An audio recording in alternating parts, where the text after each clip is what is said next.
සිනසන මේ වීඩියෝ එක වෘතියටම හොරෙන් කේල්කම් කපේල් වරුන්ට ගොඩාක් ප්‍රයෝජනවත් වෙයි නේද සීයේ.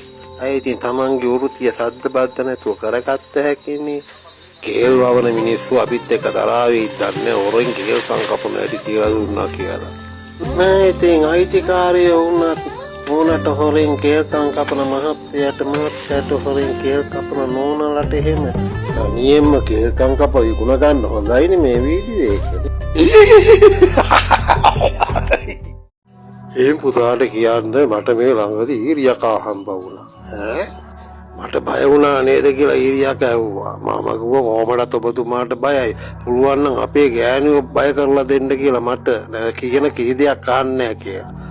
සීයා කිව්වම ඊරියා කැමතුණාද වැඩේ කරලා දෙන්නම් කියලා. පස්සේ ඕක කියාපේ මාත් මේ ගෙදර ගෑණි පන්නපු ගමන් තමා මම මේ හන්දි වලට වෙලා මුළු වලට වෙලා ඉන්න ඔය කොයි ගෑණිත් ඔහම තමා බං කියලා.